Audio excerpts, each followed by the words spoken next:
He looked at me over the rim of his wine glass, his eyes the same color as the dark, polished wood of the table.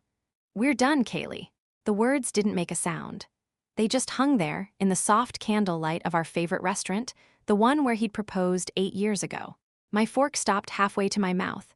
I could hear the faint clinking of silverware from other tables, the low murmur of conversations I wasn't a part of. "What?" I managed, my voice a small, foreign thing. "I said we're done." He set his glass down with a soft click. No anger, no sadness, just finality, like he was closing a book he'd finished reading. "I'm moving out tomorrow." I stared at him, trying to connect this man to the one who had kissed me goodbye this morning, the one who had reminded me to make this anniversary reservation. They didn't match, they couldn't be the same person. "Mark, this is a joke, right?"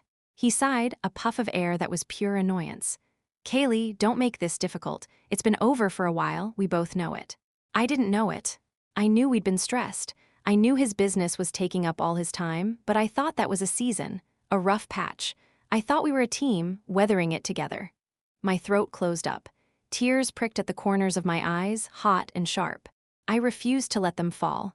Not here, not in front of all these strangers, these happy couples celebrating their own little moments. "I don't understand," I whispered. "There's nothing to understand." He signaled for the check, a crisp, dismissive flick of his wrist. He was already gone. I was just sitting across from his ghost. The waiter, a young man with kind eyes who had served us many times before, approached the table. He placed the leather bill folder gently between us, an act of politeness that felt like a mercy. Mark didn't even look at it.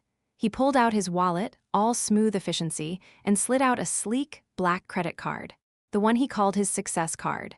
He handed it to the waiter without looking at me. Silence stretched between us.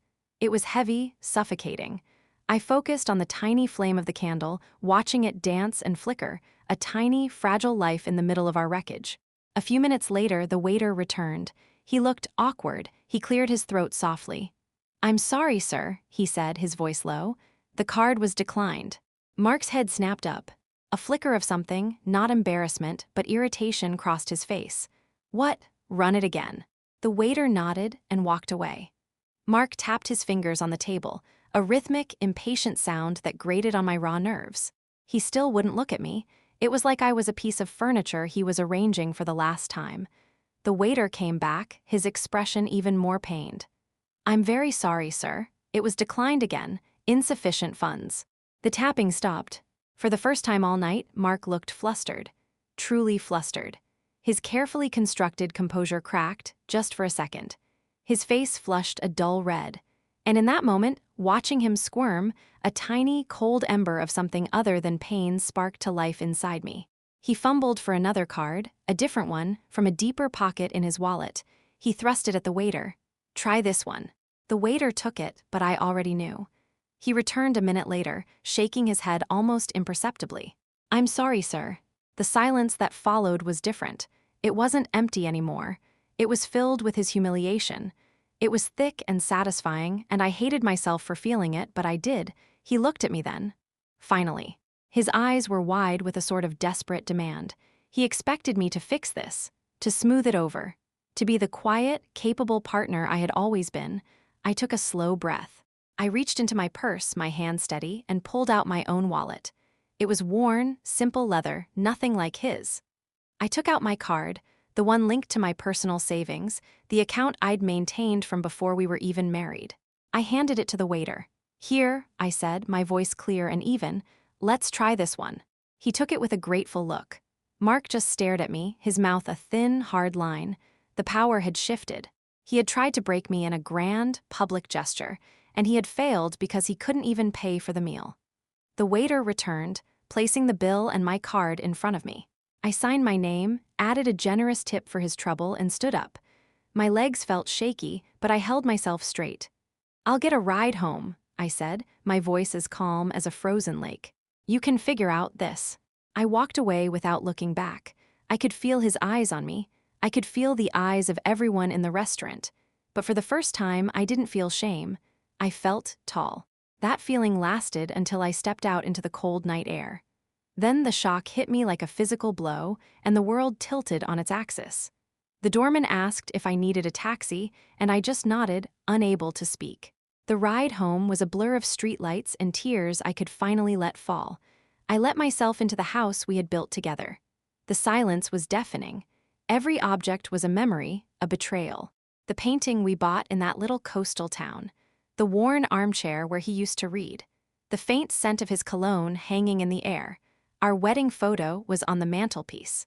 We looked so young, so full of a future that apparently only I had believed in. He was smiling, his arm wrapped tightly around my waist, a look of pure adoration on his face. Or what I had thought was adoration. Now I saw a stranger. I sank onto the sofa, the one we'd spent weeks picking out. It felt wrong to be sitting on it alone. The whole house felt wrong. It was our home. A place I had poured my heart, my time, and I was starting to realize, my money into. I told myself it didn't matter, but it did. The humiliation at the restaurant was one thing. The cold, calculated cruelty of his words was another. But the quiet echoes of our life together, now shattered, were the things that truly broke me. For 2 days, I existed in a fog. I didn't answer my phone. I didn't open the curtains. I moved from the bed to the couch and back again, wrapped in a blanket that still smelled faintly of him. I kept replaying that dinner. His words, his coldness, the waiter's apologetic face, the look on Mark's face when his perfect, powerful image shattered. It was the only thing that brought a sliver of warmth to the icy landscape of my grief. But beneath the grief was a growing confusion. Why now? Why like this? He'd said it's been over for a while. Had I been that blind? My mind started to sift through the last few months, looking for clues I had missed. The late nights at the office, he said, were for his startup. The business trips that had become more frequent. The way he'd started shielding his phone screen when I walked into the room. I had chalked it all up to stress. I had tried to be more supportive, more understanding. I made his favorite meals. I didn't complain when he canceled plans. I told myself that once his business took off, things would go back to normal. His business. That was another thing. 5 years ago, Mark had a dream. He wanted to start his own tech company. He had the ideas, the drive, but no capital. I had just received a significant inheritance from my grandmother. It wasn't a fortune, but it was enough. Enough for a down payment on this house, and enough to fund his dream. I remember the night he asked. We were sitting in our tiny apartment, eating takeout on the floor because we didn't have a dining table yet. "Kaylee," he'd said, his eyes shining with excitement. "This could be it. This could be our future. I just need a runway." I didn't hesitate. I believed in him. More than that, I believed in us. "It's our money," I had told him, taking his hand. "We're a team." I transferred the funds to a joint account we set up for the business the next morning. I watched him work tirelessly, pouring every ounce of himself into the company. I celebrated his small victories and comforted him through the setbacks.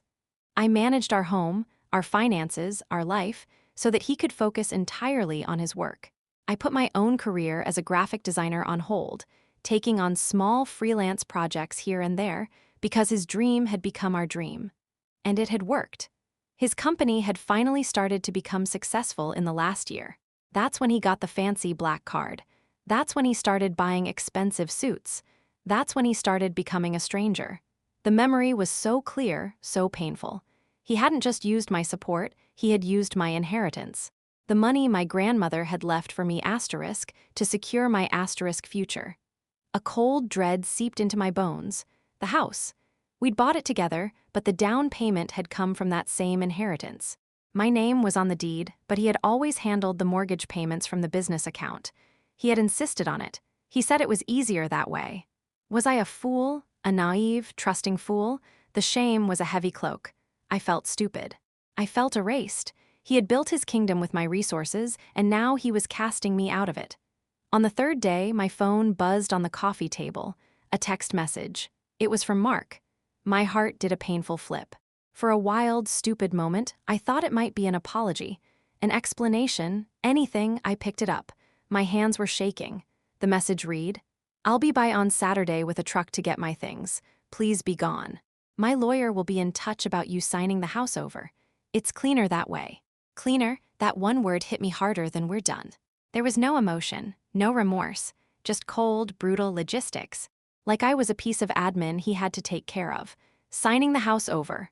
The house that my grandmother's legacy had bought. I stared at the screen, the words blurring through my tears. He wasn't just leaving me. He was trying to take everything. He expected me to just roll over and disappear, to sign away my home, my security, my past, just to make things cleaner for him. He had built his entire narrative of success on a foundation that I had provided. And now, he was trying to bulldoze that foundation and pretend it had never existed. I thought of the little key to our front door, sitting in a ceramic dish by the entryway. We'd bought the dish on our honeymoon. The key represented everything: home, safety, our shared life. He was demanding I hand it over without a fight. I felt the fog of grief begin to burn away, replaced by a slow, rising heat. It wasn't the wild, screaming rage you see in movies. It was something quieter, colder, and far more dangerous. It was clarity. I looked around the silent house. It wasn't just a collection of furniture and memories anymore. It was a battlefield, and he had just fired the first shot. He thought I was weak. He thought I was a pushover who would crumble without him. For 3 days, he'd been right. I had been nothing but a puddle of grief and confusion. But he had miscalculated. He had pushed too far. He had not only broken my heart, he had profoundly, deeply insulted my intelligence. He assumed I was just a quiet partner, an emotional support system. He forgot that I was the one who had managed our finances for years.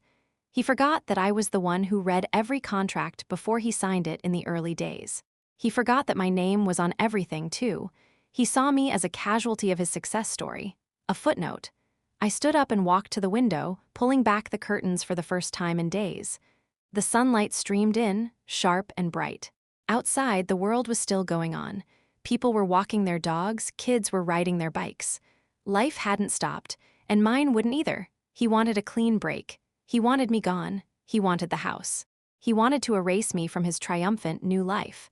I picked up the wedding photograph from the mantel. I looked at the smiling, trusting woman in the picture. She deserved better. She deserved to have her story told. She deserved to be respected, not discarded.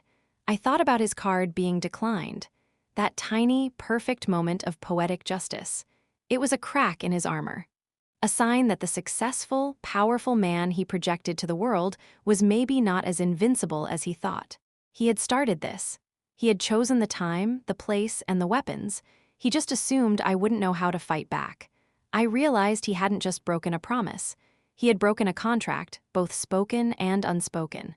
The team was dissolved. The partnership was over. And now, all that was left was the accounting. That's when I realized he wasn't just my husband anymore. He was my opponent. That thought, cold and sharp as a shard of glass, didn't make me want to scream. It made me still. I walked into our home office, the room Mark had claimed as his command center. It was sleek and minimalist, all chrome and black leather. My own small drafting table was pushed into a corner, covered with a dust sheet I hadn't lifted in months. He had always handled the important documents. He kept them in a heavy, fireproof lockbox under the desk. For safety, he'd said, I never questioned it. I knew the combination, but I'd never had a reason to open it. Until now, my fingers were steady as I spun the dial. The tumblers clicked into place, a satisfying, solid sound in the quiet room.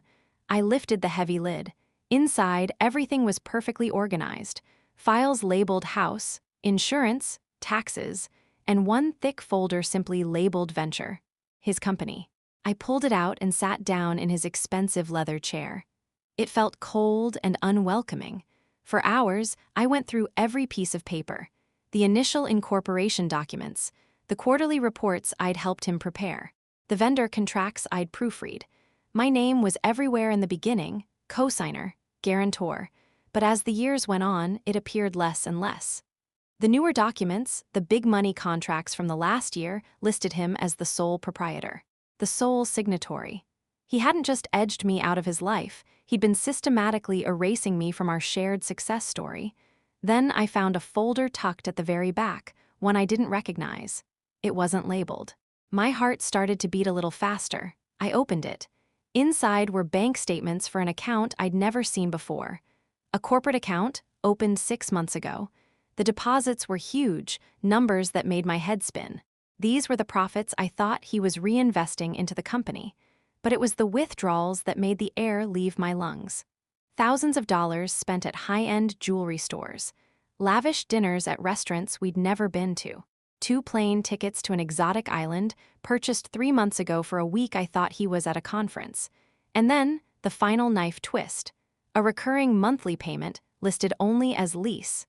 The address was for a luxury apartment downtown.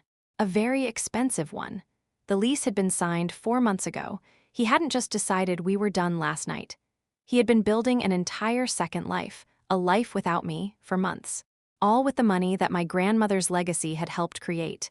The grief was still there, a deep, aching wound. But now it had a companion, a cold, hard certainty. This wasn't a tragedy.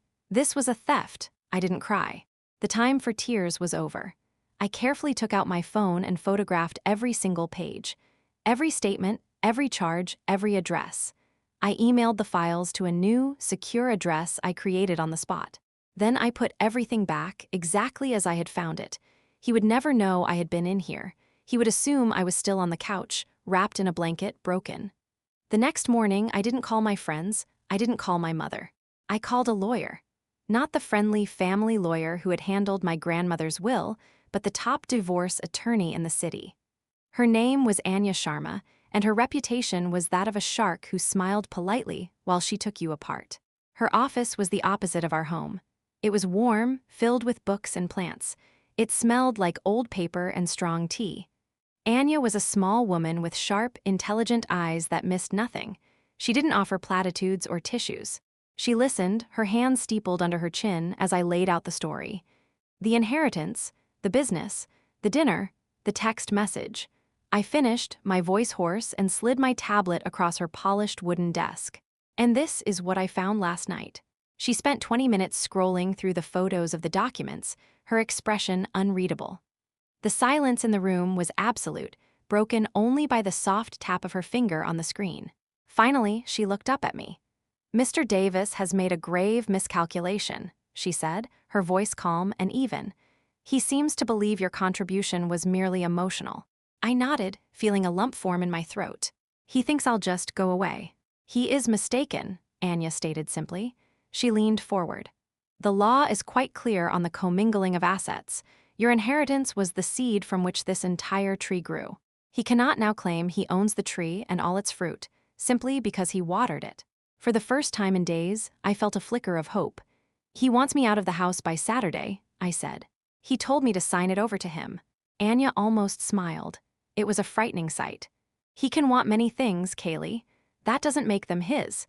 That house is as much yours as it is his, arguably more so, given the source of the down payment.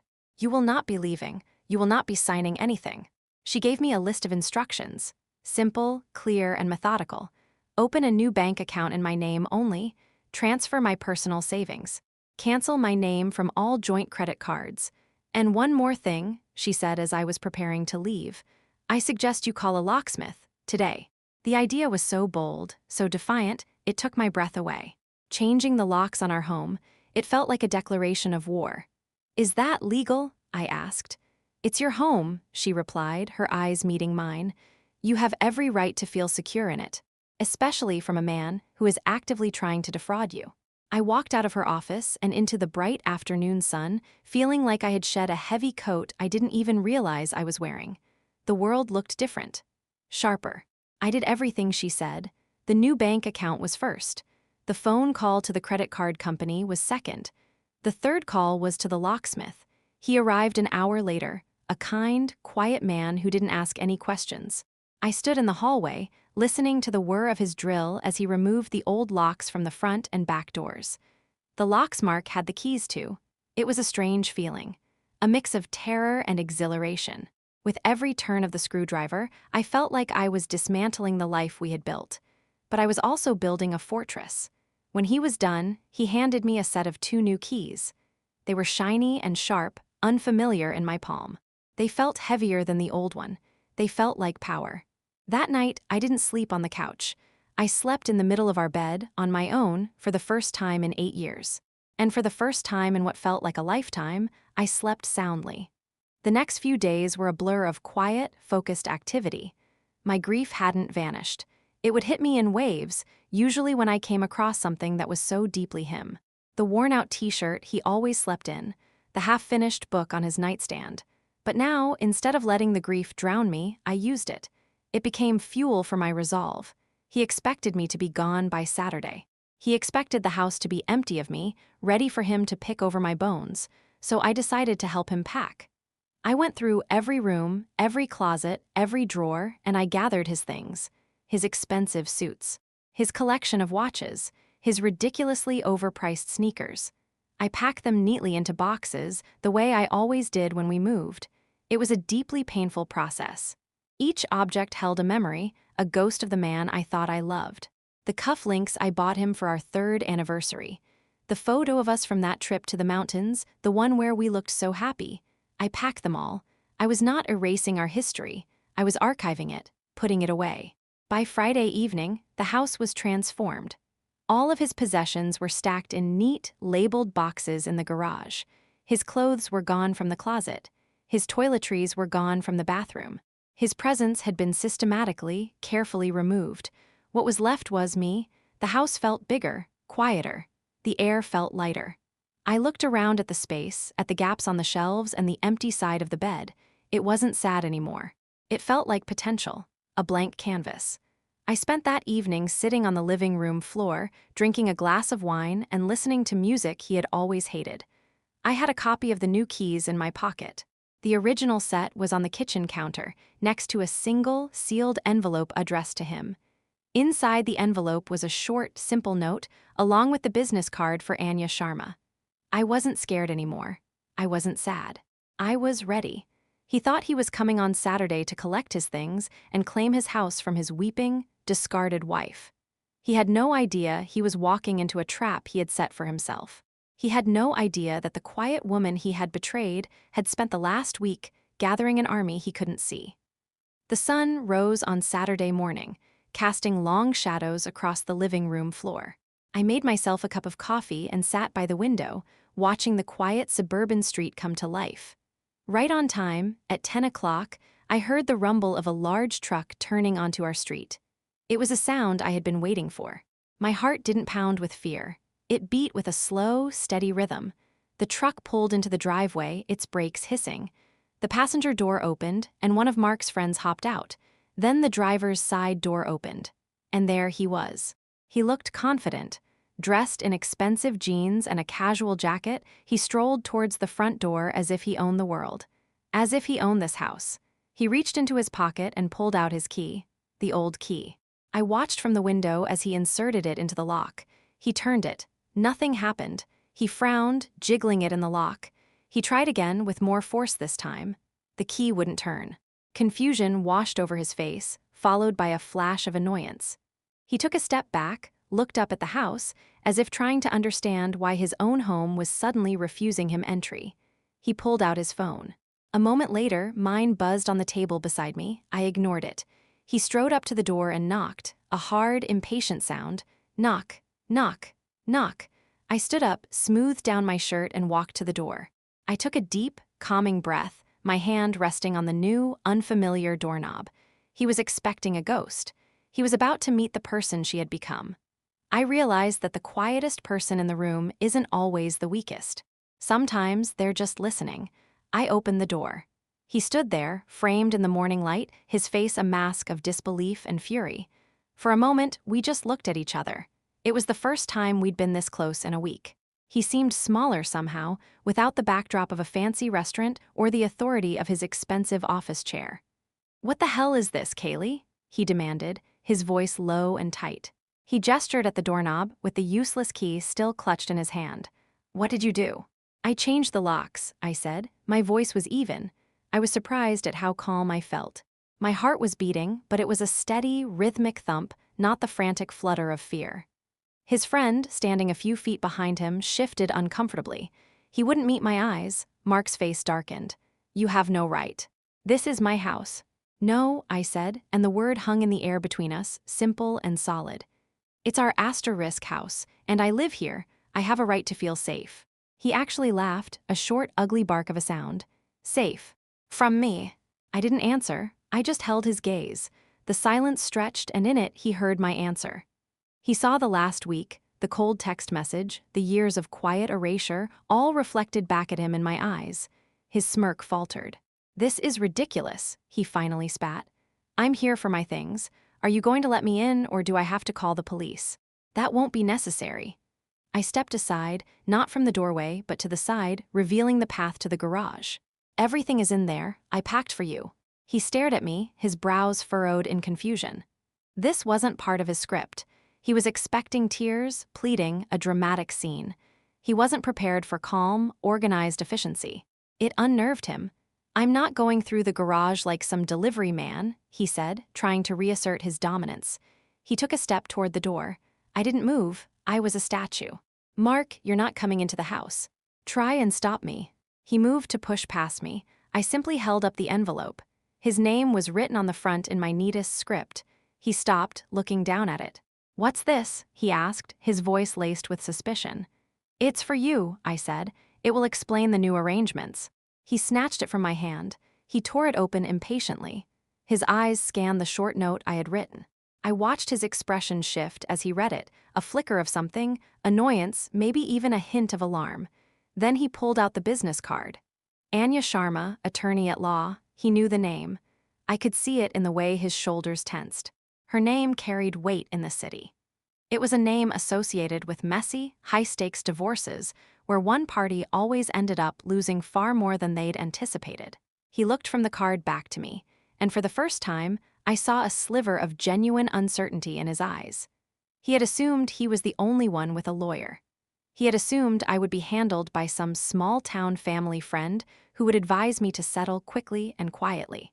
"You're kidding me," he whispered, though it was more a statement of disbelief than a question. "I'm not," I said. "Your things are in the garage. The truck is waiting." I stepped back inside and closed the door, leaving him standing on the porch. I didn't slam it. I closed it softly, the new lock clicking into place with a quiet, final sound. I leaned my back against the solid wood, my legs suddenly feeling a little weak. The first battle was over. I heard his footsteps retreat, followed by the sound of the large garage door rumbling open. I walked to the kitchen window, which gave me a partial view of the driveway. I watched as he and his friend began to carry the neat, labeled boxes to the truck. He moved with a stiff, angry energy. He had wanted to stride into his house, his kingdom, and pluck out the items he wanted, leaving the rest for me to deal with. He wanted to be in control. Instead, he had been reduced to a mover, hauling away the life I had so carefully compartmentalized for him. The power in the situation was all mine. An hour later, the truck was loaded. I watched it pull out of the driveway and disappear down the street. The silence it left behind was profound. It was the sound of a new beginning. The first call came on Monday. It was Anya. "Mark's lawyer reached out," she said, her voice crisp and professional. "He's displeased." "I can imagine. He's accusing you of locking his client out of his primary residence. He's threatening legal action." I felt a knot of anxiety tighten in my stomach. "Can he do that?" "He can threaten whatever he likes," Anya said calmly. "It changes nothing." I informed him that given his client's established alternate residence. She paused for effect. "The luxury apartment he's been leasing for the last 4 months, we feel your actions were perfectly reasonable to ensure your safety and the security of the marital assets." Silence. Then Anya continued. There was a rather long pause on his end of the line. "I've sent them our preliminary petition. It includes the request for a full forensic audit of his company, dating back to its inception, to trace the path of your initial investment." A forensic audit. The word sounded serious, surgical. "What happens now?" I asked. "Now," Anya said, a hint of steel in her voice, "we wait for him to realize the true cost of this divorce." The next 2 weeks were a strange sort of limbo. The house was quiet. I started to reclaim it, piece by piece. I took the dust sheet off my old drafting table and set it up properly by the window with the best light. I bought new paints, new brushes. The smell of turpentine filled the air, a scent that was entirely my own. I didn't hear from Mark directly, but I felt the ripples of his anger. A joint credit card I'd forgotten about was abruptly canceled. A notice arrived saying the utility payments, which had always been auto-drafted from his business account, were overdue. He was trying to squeeze me, trying to make the house I was living in uncomfortable, unlivable. He was cutting the financial cords, hoping I would panic. I didn't. I calmly called the utility companies and transferred the bills into my name, paying them with the money from my personal savings account. The same account I had used to pay for our last dinner together. I was learning that independence was built one small, deliberate act at a time. One afternoon, I received a message on social media from a woman I didn't know. Her profile picture showed a stunningly beautiful woman with long, dark hair, posing on a boat with a champagne flute in her hand. The background looked suspiciously like the exotic island from the plane tickets I'd found. Her name was Amelia. The message was short and dripping with venom. "I know who you are. Just so you know, he never loved you. He's with me now. You should just sign the papers and move on with your sad little life." I stared at her picture, at the perfect, curated happiness. This was the woman whose jewelry and vacations I had helped fund. This was the clean, new life Mark was trying to build. A year ago, a message like this would have shattered me. Now, I just felt a deep, weary pity for her. She had no idea the man she was with was a house of cards, and a strong wind was starting to blow. I didn't reply. I just blocked her. She was a symptom of his betrayal, not the cause. My fight wasn't with her. The turning point came during a scheduled mediation session 3 weeks later. We were in a sterile conference room in a downtown office building. It was the first time I'd seen Mark since the day he'd moved out. He looked tired. There were dark circles under his eyes, and the confident swagger was gone, replaced by a tense, brittle anger. He sat beside his lawyer, a man who looked equally stressed, and refused to look at me. Anya began, laying out our position calmly and methodically. She spoke of my initial investment, the inheritance from my grandmother. She presented the binder of documents showing how those funds were directly used to launch his company. Mark's lawyer countered, arguing that the investment was a gift, that my contribution was passive, and that the company's success was due entirely to Mark's genius and hard work. Mark sat there, nodding, a smug look returning to his face. He thought this was a simple narrative he could control. "I see," Anya said, her voice dangerously pleasant. She opened another, much thicker binder, the one containing the photos I had taken from his secret folder. "Then perhaps your client can explain these expenditures from the corporate account." She slid a file across the table. It was the statement showing the purchase of a diamond necklace from a very exclusive jeweler. A purchase made on a day he was supposedly at a tech convention. Mark's face went pale. His lawyer opened the file, and his eyes widened slightly. Anya continued, her voice never rising. "Or these, 2 first-class tickets to the Maldives, and the corresponding hotel charges." She slid another file across. "Or perhaps most relevant," she said, her voice dropping a little, "this." She pushed the final document forward. It was a copy of the lease agreement for the luxury downtown apartment. In his name. Paid for, every month, directly from the company's profits. "It seems," Anya concluded, leaning back in her chair, "that a significant portion of the company's assets that were generated from my client's initial capital, have been used to fund a lifestyle your client was keeping secret. This is not just marital infidelity. This is corporate fraud, and it is something the IRS tends to take a very keen interest in." The silence in the room was absolute. Mark was staring at the lease agreement as if it were a snake. The blood had drained from his face. He looked at me then, a look of pure, unadulterated hatred. He finally understood. I hadn't just been grieving on the couch. I had been working.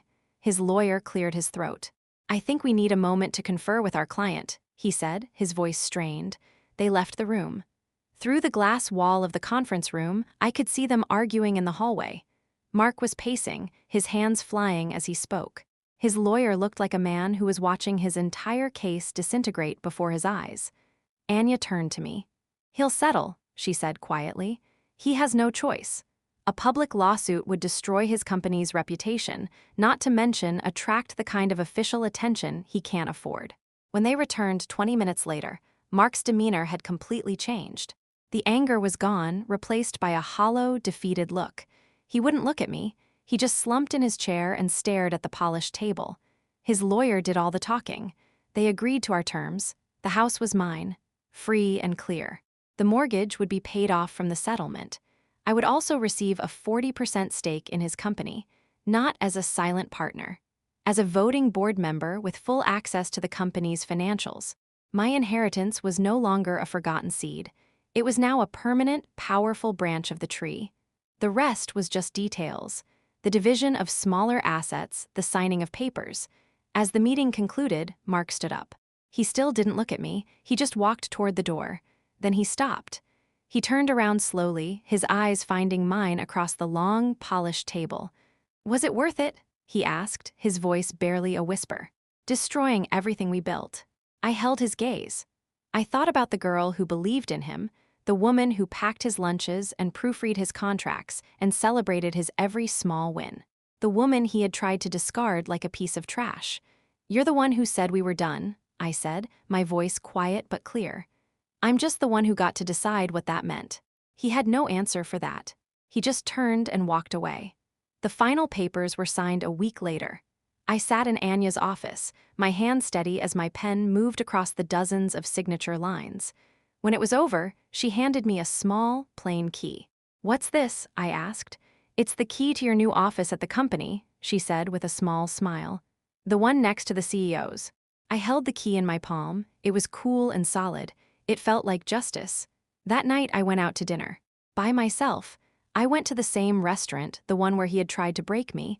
I asked for a quiet table for one. The same young waiter served me. He recognized me, a flicker of sympathy in his eyes. I ordered a beautiful meal and a glass of expensive champagne. I ate slowly, savoring every bite. I was not celebrating a victory over Mark. I was celebrating my own survival. When the bill came, I pulled out my own wallet, the worn leather one.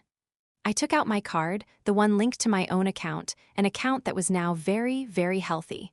I handed it to the waiter and I smiled. Of course, it was approved. I left the restaurant and walked out into the cool night air. The world felt different now, solid under my feet. The pain of his betrayal hadn't vanished completely. It was a scar, a part of my history, but it no longer defined my present. A few months later, I heard through a mutual acquaintance that Mark had been forced to sell his expensive car. His new girlfriend, Amelia, had left him. Apparently, the life of a downsized CEO with a powerful ex-wife on his board of directors wasn't quite as glamorous as she had imagined. His luxury apartment lease had not been renewed. His carefully constructed new life had crumbled because its foundation was made of lies. He had tried to trade my quiet, steady love for a life of glittering surfaces. In the end, he was left with nothing. I stayed in the house, our house, my house. I painted the walls a warm, soft white. I filled the empty spaces on the shelves with my own books and art. I set up a proper studio for myself in what used to be his office. The fireproof lockbox was long gone. Sometimes, when I'm working late at my drafting table, I'll look around at the quiet, peaceful space. I think about the woman who sat crying on the sofa, feeling like her life was over. I wish I could go back and tell her that it wasn't an ending. It was a demolition. A necessary clearing of the ground before the real building could begin. I never went to the company office. I had no desire to see him. I attended the board meetings via video call, my vote just as powerful through a screen. I wasn't there to torment him. I was there to protect my investment, to protect the legacy my grandmother had left me. I learned that respect can't be bought, it can't be demanded, and it can't be taken from you without your permission. Mark hadn't taken my respect. He had only revealed he was never worthy of it in the first place. My journey wasn't about revenge. It was about reclaiming what was mine all along, my money, my home, and my self-worth. I stopped waiting for an apology I knew would never come. Peace was mine to give myself.